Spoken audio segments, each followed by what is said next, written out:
On my birthday, no calls, no texts. I posted celebrated 30th with amazing friends with photos. Mom commented, "Your birthday's in October." I replied publicly, "It's November." Same date for 30 years.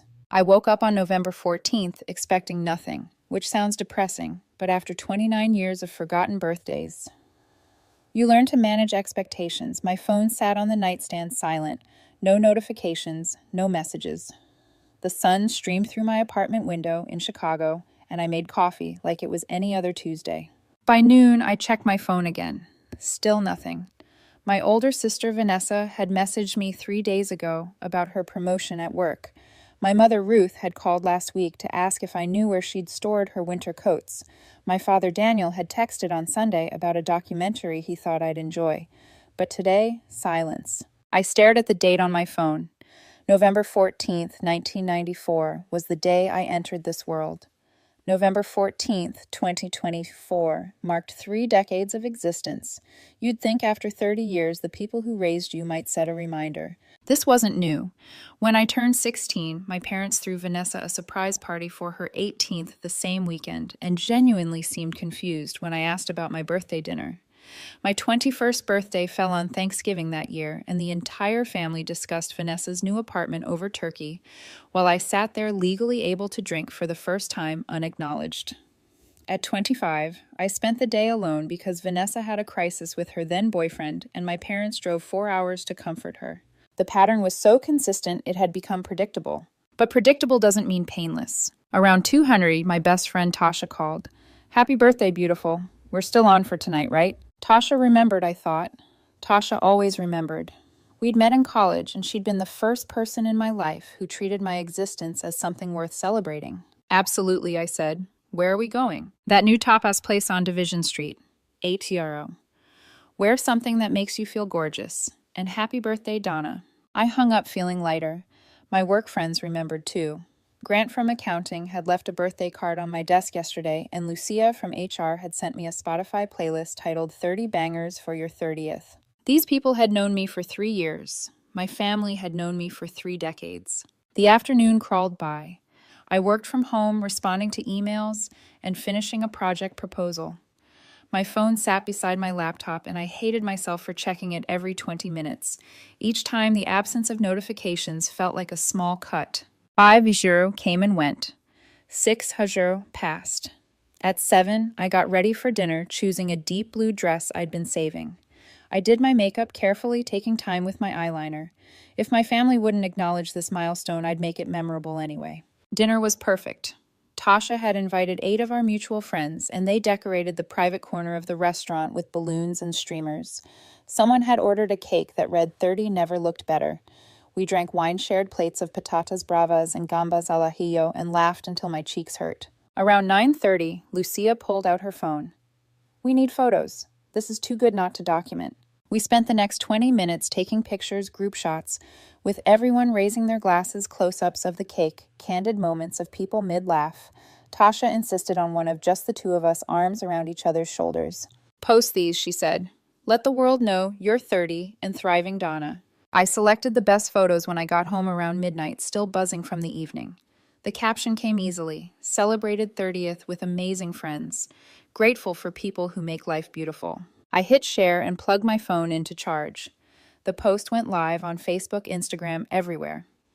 Within minutes, likes and comments started rolling in from college friends, former coworkers, people I hadn't spoken to in years, all wishing me well. I fell asleep satisfied, thinking maybe the silence from my family was for the best. I had people who cared. That was enough. Sleep came easily that night, aided by the wine and the warmth of genuine celebration. I dreamed of nothing in particular, just vague impressions of laughter and clinking glasses. When my alarm went off at 7, I hit snooze twice before dragging myself out of bed. My head felt pleasantly fuzzy, not quite a hangover, but the gentle reminder that I'd had a good time. I made coffee and settled onto my couch with my laptop, planning to get some work done before the official start of the day. My company was flexible about remote work, and I'd blocked off the morning for a project that required concentration. The apartment was quiet except for the hum of traffic outside and the occasional gurgle of the radiator. Around 8:30, I opened my laptop and logged into my email. 43 new messages since last night, most of them work-related. I sorted through them methodically, responding to urgent queries and flagging others for later. My boss, Angela, had sent a meeting invitation for Friday to discuss the proposal I'd submitted. Good sign. I switched over to Slack and caught up on messages from my team. Grant had posted a GIF of a birthday cake in our department channel with the caption, "Shout out to our November birthday queen." 3 people had added celebration emojis. These small acknowledgments from coworkers I'd known only a few years meant more than they probably realized. My phone sat face down on the coffee table. I'd left it there deliberately, not wanting to start the day by checking for messages that wouldn't be there. But curiosity got the better of me around 9. I flipped it over and saw the notifications from my birthday posts. Dozens of likes, plenty of comments from friends and acquaintances. What I didn't see were any missed calls from my family. The absence shouldn't have surprised me anymore, but it did. Some part of me had hoped that maybe this morning they'd realize their mistake, that someone would check Facebook and see the birthday posts and think, oh no, we forgot. But the family group chat showed no new messages since 3 days ago, when Vanessa had shared a recipe for butternut squash soup. The last text from my mother was from Sunday, asking if I knew where she could buy good quality bedsheets. My father's most recent message was a link to that documentary sent on Monday afternoon. I set the phone down and returned to my laptop. Work was a welcome distraction. I spent the next 2 hours drafting copy for a client presentation, losing myself in the familiar rhythm of choosing words and structuring arguments. Marketing had always come naturally to me, this ability to see what people wanted to hear and how to say it. If only I could market myself to my own family with the same effectiveness. By 11, I needed a break. I grabbed my coat and wallet and headed to the coffee shop on the corner. The November air was crisp, but not unbearable, the kind of cold that wakes you up rather than drives you inside. The sidewalks were busy with people running errands, mothers with strollers, students with backpacks, delivery drivers maneuvering through the crowd. The coffee shop smelled like cinnamon and espresso. I ordered a latte and a blueberry muffin, then claimed a small table by the window. Outside, the city moved at its usual pace. Inside, I sat with my thoughts and my phone, which I checked again despite knowing better. Still nothing from family, but Tasha had texted, "How's the birthday hangover?" Not too brutal, I hope. I smiled and typed back, "Totally manageable." Last night was perfect. "Thank you for organizing everything." Her response came quickly. "You deserved it. Same time next year, bigger and better. And Donna, don't forget you matter." I finished my latte slowly, watching people pass by the window. A father walking with his daughter, maybe 6 years old, holding her hand as they navigated the crowded sidewalk. A couple laughing about something on one of their phones. An elderly woman checking her watch, possibly waiting for someone. Families everywhere, I thought. People who remembered each other, who showed up, who made the effort. I pushed the thought away and headed back to my apartment. The rest of the day stretched ahead, and I filled it with productive tasks. I organized my closet, finally getting rid of clothes I hadn't worn in 2 years. I meal prepped for the week, chopping vegetables and portioning out chicken and rice into containers. I called my grandmother on my father's side, who lived in Arizona, and rarely spoke to the rest of the family. "Happy birthday, sweetie," she said when she answered, her voice warm and familiar. "Happy birthday, Donna."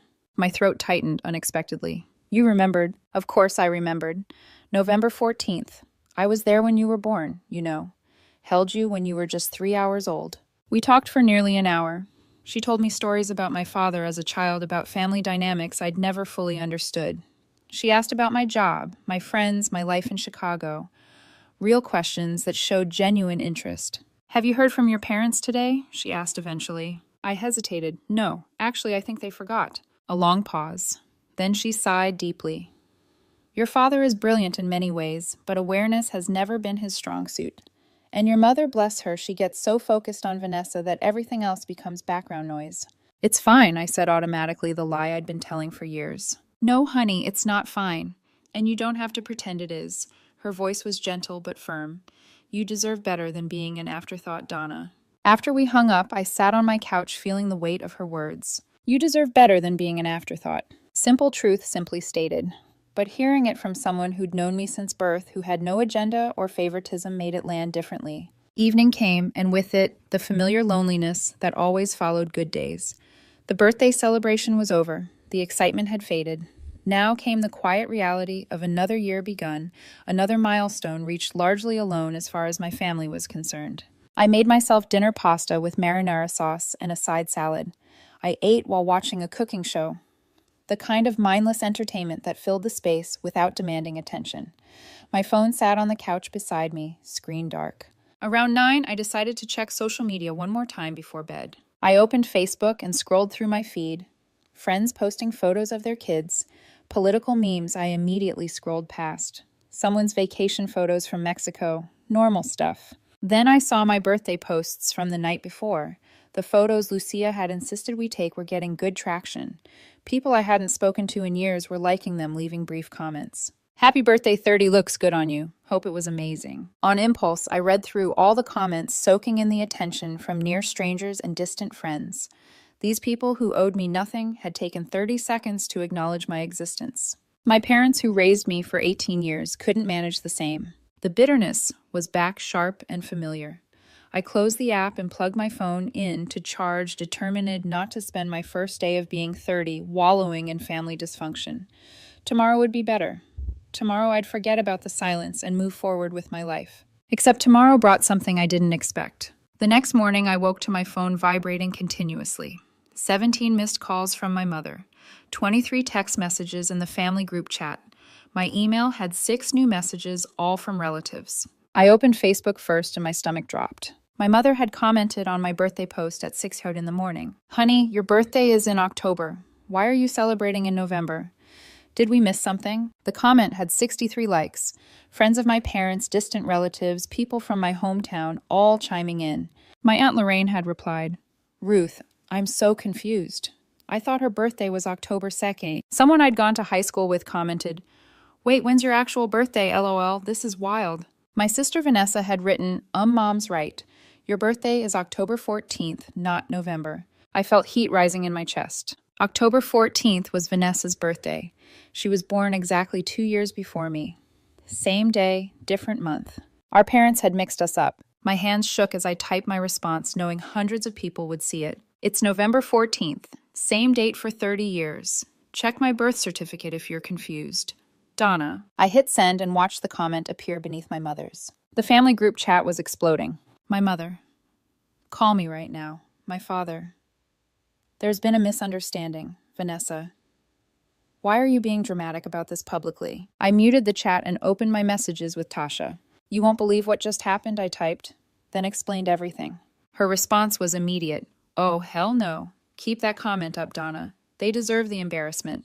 Over the next hour, the comment section became a spectacle. Friends from college who knew the truth backed me up. I've celebrated her birthday in November for 8 years, wrote my former roommate Kelsey. Grant from work added, birth certificate doesn't lie. November 14th, every year I've known her. My mother's friends started deleting their likes on her comment. A few apologized directly to me. My high school history teacher, Mrs. Peaton, wrote, I have records from when you were in my class, always listed as November 14th, 1994. Happy belated birthday, dear. Happy birthday, Donna. My phone rang again. Ruth calling. I declined it. She called back immediately. Declined again. Then my father tried. Then Vanessa. Finally I answered when Vanessa called for the 3rd time. What is wrong with you? She hissed before I could speak. Mom is crying. You're humiliating her on social media. I'm humiliating her. My voice came out sharper than intended. Vanessa, they forgot my birthday. Not for the 1st time. Not for the 5th time. They've been getting it wrong for years. And yesterday nobody called. Nobody texted. Nobody acknowledged that I exist.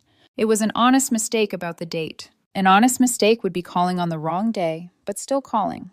They didn't call at all. Do you understand? November 14th came and went, and I didn't hear from anyone in my family. Silence on her end. And then Mom comments publicly, confidently incorrect about when I was born. And you want me to what? Privately correct her. Let her save face while I delete proof that people actually care about me. You're being selfish, Vanessa said. This isn't just about you. The laugh that escaped me was bitter. It's literally my birthday, Vanessa. It's the one day that is actually just about me. And even then, I come second to protecting Mom's feelings. I hung up before she could respond. The comments kept coming. Distant relatives started posting on their own pages about the mix-up. My Uncle Wesley, my father's brother, shared my original birthday post and wrote, Can't believe this happened. Ruth and Daniel, you need to fix this. My mother called again around noon. I answered this time. Sweetheart, I'm so sorry, she said, her voice thick with tears. I don't know how I got the dates confused. Your father and I feel terrible. You got them confused because you always remember Vanessa's birthday perfectly. October 14th. You throw her parties. You call her first thing in the morning. You post those long sentimental messages about how proud you are. And somewhere in your mind, that became my birthday too. That's not fair. What did you do yesterday, November 14th? What was your day like? She hesitated. I had coffee with Barbara in the morning. Then I went grocery shopping. In the evening, your father and I watched a movie. A normal Tuesday, I suppose? A normal Tuesday, I repeated. Meanwhile, I turned 30. I hit a major milestone and you were having coffee with your book club friend. If you'd reminded us it was coming up. No, I cut her off. I'm not going to apologize for expecting my parents to remember the day I was born without a reminder. I took a breath. You want to know what's really unfair, Mom? I spent 16 years living in your house. I celebrated Vanessa's birthday with you every single October. I watched you plan parties and buy thoughtful gifts and make her feel special. And I kept thinking, okay, my turn comes in a month. But it never felt the same, did it? We love you just as much as your sister. Love requires action. Love is remembering. Love is showing up. You didn't show up yesterday. Another long silence. I'll make it up to you, she finally said. Let me take you to dinner this weekend, anywhere you want. I don't want a make-up dinner. I wanted a phone call on my actual birthday. I hung up feeling drained. The anger that had fueled me through the morning was fading into something sadder and more resigned. The apartment felt too quiet after I ended the call. I walked to the kitchen and poured myself a glass of water, standing at the sink and looking out at the building across the street. Someone was hanging Christmas lights already, even though Thanksgiving hadn't happened yet. The sight made me feel oddly disconnected, like I was watching life happen from behind glass. My phone buzzed. A text from my Aunt Paula, my mother's younger sister.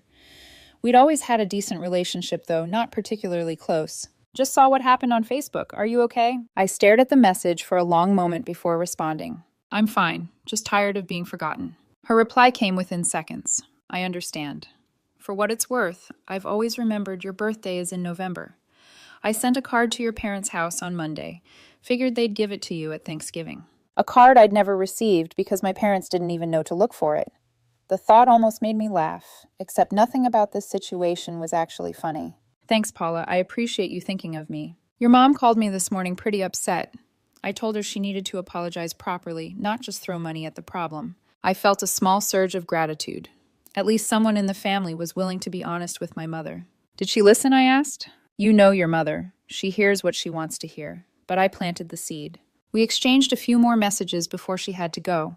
The interaction left me feeling slightly less isolated, but also more aware of how fractured my family relationships had become. Paula was kind, but she wasn't going to rock the boat too much. Nobody ever did.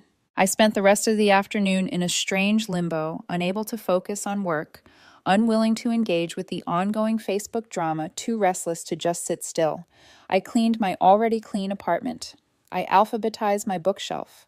I reorganized the contents of my junk drawer, throwing away expired coupons and tangled charging cables. Anything to keep my hands busy and my mind from spiraling into the same thoughts on repeat. Why wasn't I enough? What had I done at birth to deserve second place in my own family? Was it something about me specifically, or would any second child have received this treatment? Around 400, my phone rang.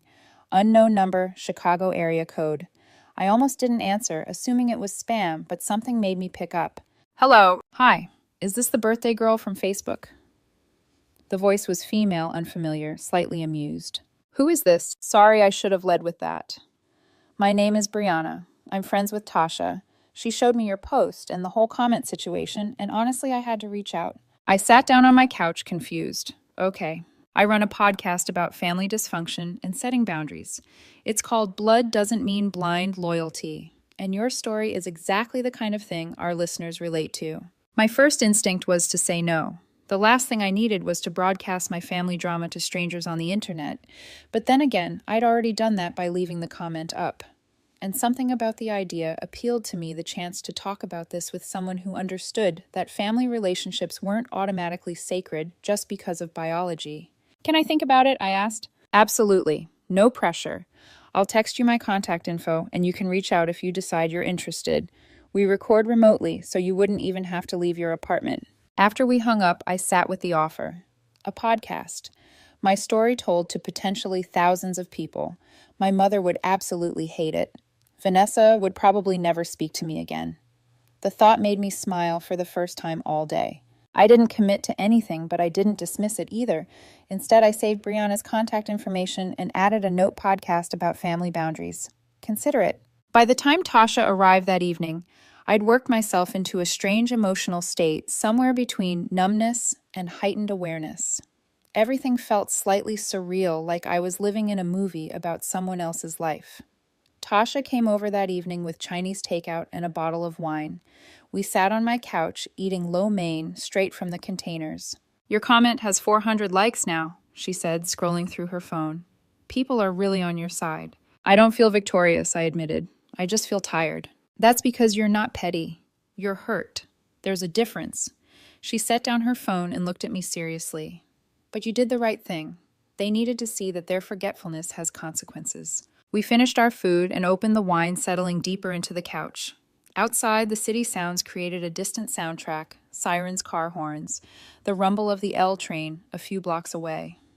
Inside, wrapped in blankets with my best friend, I felt anchored for the first time since this whole thing started. "Tasha, can I ask you something?" "Always." "Do you think I'm being too harsh? Like genuinely not the supportive best friend answer?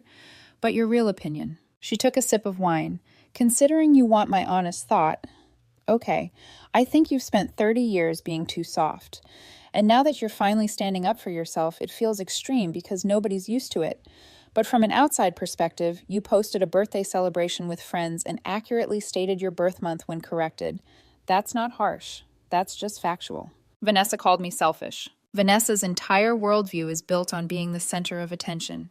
You threatening that makes her uncomfortable. She pulled her knees up to her chest. "I've watched you shrink yourself for years. Every family story you tell, you're the afterthought. Every holiday, you're making excuses for why they forgot you or prioritized your sister. And you've been so gracious about it, so understanding that they never had to change." The accuracy of her observation made my chest tight. I thought if I was just patient enough, just understanding enough, they'd eventually see me. "But that's not how it works with people who don't want to see you," Tasha said. "They just keep taking your patience as permission to keep ignoring you." We sat in silence for a while, both of us lost in our own thoughts. The wine bottle was half empty. The takeout containers sat open on the coffee table, mostly finished. "Someone reached out about a podcast interview," I said eventually. "About family boundaries and dysfunction." Tasha's eyes lit up. "Brianna." "Yeah, she said she runs a podcast. I might have mentioned your situation when I saw her at yoga yesterday," she admitted, lifting her shoulders slightly. "I planted a seed. You don't have to do it, but I thought maybe talking about it to someone objective might help you process." I swirled the wine in my glass, watching it catch the light. "My mother would lose her mind if I went public with this beyond Facebook." "Is that a reason not to do it?" Tasha asked, "or a reason to consider it?" The question hung between us. I didn't have an answer yet. Over the next few days, the Facebook posts continued to generate reactions. Some were supportive people sharing their own stories of forgotten birthdays and family neglect. Others were critical, distant relatives and family friends, suggesting I was airing dirty laundry for attention, that family matters should be handled privately. One comment particularly stung from a woman named Carol, who'd gone to church with my parents for years. "This is disrespectful. Your mother made a simple mistake and you're crucifying her publicly. Families forgive each other." I typed and deleted 3 different responses before finally settling on, "Families also remember each other. 30 years of simple mistakes add up." Carol didn't respond, but 2 people liked my reply. My inbox filled with private messages, most from people I barely knew. A former coworker shared that her parents had forgotten her college graduation. A high school acquaintance described spending every holiday feeling invisible while her siblings got attention. A cousin I hadn't spoken to in a decade admitted she'd always noticed how differently my parents treated Vanessa and me. Reading these messages, I realized my story wasn't unique. The specifics differed, but the core wound was the same: the pain of not being seen by the people who were supposed to see you first. On Friday, I had my meeting with Angela about the proposal. She opened by congratulating me on my birthday, which the team had mentioned in the company newsletter. Then we dove into business, discussing timeline and budget and client expectations. The normalcy of it felt grounding. Afterward, Grant caught me in the hallway. Hey, I saw some of the drama on Facebook. You doing okay? Honestly, I don't know yet, I admitted. For what it's worth, he said. I think you handled it with way more grace than I would have. My family forgets my birthday, and I'm posting their addresses online. The joke made me laugh, breaking some of the tension I'd been carrying. I'll keep that strategy in reserve. Work became my refuge that week. Projects that needed attention, emails that required responses, meetings that demanded focus. In the office, I was competent and capable. I was valued for what I produced, not constantly compared to a sibling who outshone me. But evenings were harder. Alone in my apartment, I couldn't escape the constant notifications, the ongoing family group chat arguments I'd muted, but could still preview the knowledge that my relationship with my parents and sister had fundamentally shifted. On Sunday, exactly 1 week after my birthday, I called Brianna back. I'll do the podcast interview, I said when she answered. But I want to be clear, I'm not looking for revenge or trying to destroy my family. I just want to talk about what it feels like to be forgotten. That's exactly the kind of honest conversation we aim for, Brianna said. How about Tuesday evening? I'll send you the recording link and some prep questions. After we finalized the details, I sat with what I'd just committed to. Another public forum, another chance for my family to feel exposed, but also another chance for me to be heard, to have my experience validated by people who understood. The prep questions arrived Monday morning. They were thoughtful probing without being invasive. When did you first notice you were being treated differently than your sibling? What coping mechanisms did you develop? What was the final straw that made you speak up publicly? How do you balance holding people accountable with maintaining relationships? What would healing look like for you? I spent Monday evening writing out my thoughts, trying to articulate feelings I'd spent years suppressing. The exercise was harder than I expected, putting words to the specific moments when I'd felt invisible, naming the pattern I'd pretended didn't exist, acknowledging how much it had shaped me. All of it required a level of honesty I wasn't used to. By Tuesday, I was nervous. The interview was scheduled for 7 p.m. I changed clothes 3 times, even though it was audio only. I paced my apartment, rehearsing answers that immediately sounded too practiced when spoken aloud. At 6:55, I opened the recording link and joined the virtual room. Brianna appeared on screen, warm and professional, with a setup that suggested she'd done this many times. Ready, she asked? I took a deep breath. Ready. The interview lasted 90 minutes. Brianna asked the prepared questions, but also followed interesting threads as they emerged. She shared some of her own family experiences, creating a conversation rather than an interrogation. I found myself opening up more than I'd intended, talking about childhood memories I hadn't examined in years. When we finished, I felt wrung out, but also oddly lighter. Speaking the truth out loud, having it received without judgment or dismissal, was more cathartic than I'd anticipated. This is going to resonate with so many people, Brianna said as we wrapped up. The episode will go live next Monday. I'll send you the link when it's published. I thanked her and logged off, then sat in the quiet of my apartment processing what I'd just done. Another bridge potentially burned with my family, another public declaration of my pain, but also another step toward not apologizing for taking up space. The post stayed up. I refused to delete it, despite multiple requests from family members who thought I was being vindictive. My Aunt Lorraine called and tried to play mediator, suggesting that family business should stay private. I reminded her that she'd been the one to publicly question my birthday in the comments. 3 days after my birthday, a package arrived. Inside was an expensive bracelet with a note from my parents. We're so sorry. Please forgive us. Love, Mom and Dad. I put the bracelet in my jewelry box without trying it on. Guilt gifts didn't erase abandonment. Vanessa texted me a week later. Mom's still upset about this. She says she can't go on Facebook without seeing people talk about it. You've made your point. Can you please delete the post? I responded, why is her discomfort more important than mine? Because she's our mother and I'm her daughter. Doesn't that count for something? She replied. She didn't respond when I answered. It does count. It counted for Vanessa for 30 years. It can count for me once. Thanksgiving approached, and Ruth called to ask if I was coming home for the holiday. The question felt loaded. Part of me wanted to skip it to avoid the awkward tension that would hang over the dinner table, but another part of me refused to be pushed out of family gatherings because I demanded basic recognition. I'll be there, I said. The day itself was exactly as uncomfortable as I'd anticipated. My parents were overly attentive, offering me the best seat, serving me first. asking repeatedly if I needed anything. Vanessa barely spoke to me. Her husband Tyler made small talk about his job, clearly brief to keep things light. During dessert, my father cleared his throat. We wanted to say something. Here it comes, I thought, the big apology speech. We realize we haven't always been as attentive as we should have been, Ruth added, and we want to do better. I waited for more, but that was apparently it. Okay, I said simply. We're going to set reminders on our phones, my father continued, for birthdays, for holidays, for important events. We don't want this to happen again. The fact that they needed phone reminders to remember their daughter's birthday stung more than the original offense, but I nodded. That sounds like a good start. Vanessa finally spoke up. Can we move past this now? It's been 2 weeks. It's been 30 years, I corrected. 2 weeks ago, just made it public. The table fell silent. My mother looked down at her plate. My father reached for his wine glass. Tyler suddenly became very interested in his pumpkin pie. I'm not saying this to be cruel, I continued, my voice steady, but you don't get to decide when I'm done being hurt. You don't get to put a timeline on my healing because my pain makes you uncomfortable. Ruth's eyes filled with tears, but I didn't apologize. Vanessa shot me a look that could freeze water, but I held my ground. We finished dessert in tense silence.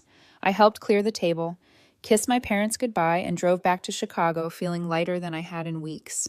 Standing up for myself shouldn't have felt so foreign, but it did. December brought the holidays, and with them a shift. My mother called me twice a week, not because she needed something, but just to talk. My father sent me articles he thought I'd find interesting with actual notes about why. Small gestures, but consistent ones. Vanessa and I remained distant. She built her identity around being the favorite, the successful one, the daughter who exceeded expectations. My public confrontation had disrupted that narrative, and she wasn't ready to examine her role in the family dynamic. On December 24th, Christmas Eve, a card arrived in the mail. Inside was a handwritten letter from my mother, 3 pages long. She detailed memories from my childhood that she cherished. She apologized specifically for each forgotten birthday she could recall. She acknowledged the pattern of putting Vanessa first and admitted she didn't fully understand why she'd done it. I'm not asking you to forgive me immediately, she wrote. I'm asking you to let me try to be the mother you deserved all along. I read the letter twice, then called her. I got your card, I said when she answered. I meant every word. I know you did, and I appreciate it. But Mom, I need you to understand something. This isn't about one forgotten birthday. It's about feeling invisible in my own family for most of my life. It's about watching Vanessa get everything I wanted and being told I was selfish for wanting it too. I see that now, she said quietly. I didn't before, but I do now. Good. Because I'm not going to keep shrinking myself to make everyone else comfortable. I'm not going to delete posts that prove I matter. I'm not going to apologize for demanding basic respect. I wouldn't want you to, she said softly. Your strength is something I should have nurtured, not discouraged. We talked for over an hour. It didn't fix everything, but it felt like a real beginning. Christmas Day at my parents' house was different. Ruth had made my favorite dishes alongside the traditional ones. She bought gifts she'd clearly put thought into, not last-minute panic purchases. She introduced me to relatives as her daughter, sharing details about my life she'd actually bothered to learn. Vanessa pulled me aside before dinner. I owe you an apology too, she said. I raised an eyebrow, genuinely surprised. Oh, I've been thinking about what you said, about how I reacted. I was more worried about Mom's reputation than your feelings, and that was wrong. She fidgeted with her necklace. I think I've been defensive because acknowledging how they treated you means acknowledging how much easier I had it. And that makes me complicit. Yeah, I said, it does. She flinched but nodded. I'm going to work on that, on being a better sister if you let me. Actions, not words, I said. Show me. I will. The Facebook post stayed up. People still commented occasionally, usually friends tagging each other. This is insane. Can you imagine? It became a marker, a line in the sand. This is what happens when you forget me. This is the cost of taking me for granted. Some family members never spoke to me again, convinced I'd aired dirty laundry for attention. I didn't lose sleep over those relationships. Anyone who sided with my parents' embarrassment over my hurt wasn't someone I needed in my life. My actual friends, the ones who'd shown up at that tapas restaurant, who'd celebrated me without needing a reminder, became my chosen family. Tasha hosted New Year's Eve at her apartment, and at midnight she raised her glass. To being 30, she said, and finally putting yourself first. I clinked my glass against hers, surrounded by people who saw me, who valued me, who remembered. My phone buzzed just after midnight. A text from Ruth. Happy New Year, sweetheart. Your father and I are so proud of the woman you've become. 2 minutes later, a text from my father. Looking forward to celebrating your 31st in November. Already marked on my calendar. The messages were small but genuine. I saved both. The journey wasn't over. My parents would stumble.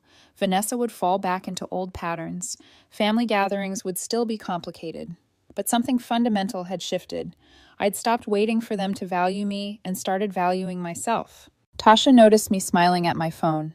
"Good news?" she asked. "Yeah," I said, tucking it away. "Just my parents remembering I exist." "Progress," she said, grinning. "Progress," I agreed. The birthday post remained at the top of my Facebook timeline, pinned there permanently. A reminder to them and to me, I am November 14th. I always have been.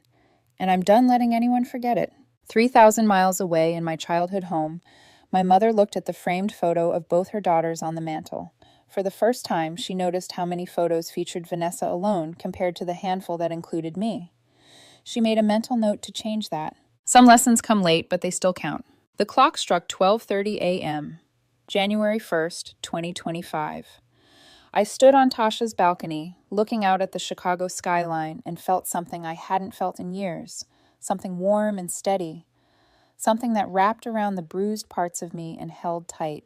Belonging. Not because I'd forced anyone to see me, but because I'd finally seen myself. 30 years to learn that lesson. Better late than never. The night air was cold, but it felt clean in a way I hadn't experienced in years. The kind of cold that didn't bite, it clarified. The city buzzed below the balcony, distant shouting from people celebrating on the street fireworks, popping somewhere I couldn't see, laughter drifting up from a neighboring building. I leaned against the railing, letting it all settle over me. Inside, Tasha slid the balcony door open slightly. "You okay out here?" she asked. "Yeah," I said, "just thinking." "Well, don't think too hard. It's New Year's. You get to start fresh." She stepped out with the blanket draped over one arm and wrapped it around my shoulders. Then she nudged me lightly. "You know she added this whole birthday fiasco? I know it sucked. I know it hurt. But look at you now. You drew a boundary, a real one." I exhaled, watching my breath fog in the cold air. "I guess." "No guessing," she said. "You did. You finally stood up for yourself. And everyone saw it, including the people who needed to see it the most." I thought about that, about the way my parents' messages felt different lately, about how Ruth had started listening instead of defending, about my father making actual effort, about Vanessa's unexpected, uncomfortable honesty. "They're trying," I admitted quietly. "Yeah," Tasha said. "And maybe they'll mess up again. Probably will. But at least now they know the stakes." We stood there in comfortable silence, looking out at the skyline. The city glittered alive and endless, like it was offering something, a possibility, a choice. I wondered what my 31st birthday might look like. Maybe my parents would remember. Maybe Vanessa would call. Maybe they'd all show up. Maybe they wouldn't. But for the first time in my life, the answer didn't feel tied to my worth. Inside, someone turned up the music. A few people started dancing around the living room, laughing and bumping into furniture. Tasha grinned. "Come on," she said, tugging my hand. "Enough brooding. Get in here." I let her pull me back inside. Friends cheered jokingly as I re-entered the room, handing me a fresh glass of champagne. "To Donna," someone shouted. I blinked, touched, despite myself. "Yeah," another friend chimed in. "Happy New Year, Donna." The chorus that followed was messy and loud and joyful, a collision of voices that made my throat tighten in the best way. People remembered. People cared. People chose me. The champagne was sweet. The room was warm. The lights were strung haphazardly across the ceiling, casting everything in a soft golden glow. I found myself smiling so wide it almost hurt. Around 1 a.m., guests began to trickle out. Hugs at the door, promises to meet up soon, lingering goodbyes.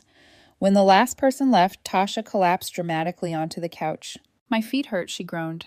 "And my soul is tired." I laughed, kicking off my own shoes. "Same." "Sit with me," she said. I dropped onto the couch beside her. She nudged me again, this time gentler. "I'm proud of you," she said softly. "You know that, right?" I looked at her, really looked at her, this friend who had remembered every birthday, every milestone, every heartbreak, who had shown up consistently in ways that had reshaped my understanding of what connection could be. "Thank you," I murmured. She leaned her head on my shoulder. "And next year, I swear we're doing something even bigger. 31 is going to be iconic." I smiled. "We'll see." "You better not say no," she said, eyes narrowing. "I'll drag you out of your apartment if I have to." "I know you will." She smirked, satisfied. "Good." We stayed like that until the room quieted and the city outside settled into the softer hum of late night. Eventually, I helped her clean up empty glasses, stray napkins, confetti stuck to the floor. By the time I got home, it was nearly 3:00 a.m. My apartment felt calm, almost sacred in its stillness. I set my phone on the counter, washed my face, changed into pajamas. Before getting into bed, I sat for a moment, the weight of the year pressing against me. Everything that had happened, the birthday, the Facebook explosion, the painful conversations, the podcast, the slow shift in my parents, the new boundaries, the unexpected strength, I felt it all. It wasn't pretty, it wasn't easy, but it was mine. I crawled under the covers and reached for my phone one last time.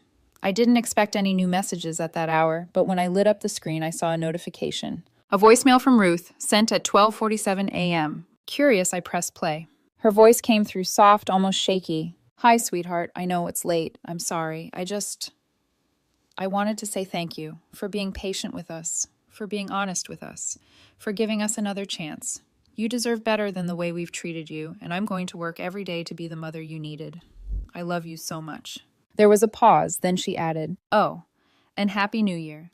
We love you, and we're excited to celebrate your birthday in November. Promise." The message ended. I set my phone down, my eyes stinging unexpectedly. Not because everything was fixed, it wasn't. Not because I fully trusted the change it would take time, but because it felt like a beginning. Not a perfect one, not a grand one, but a real one. I turned off the lamp, let the room fall into darkness, and pulled the blankets close. Outside, the city hummed softly. Inside, something inside me felt settled finally. Belonging didn't come from being chosen. It came from choosing myself. And for the first time I had,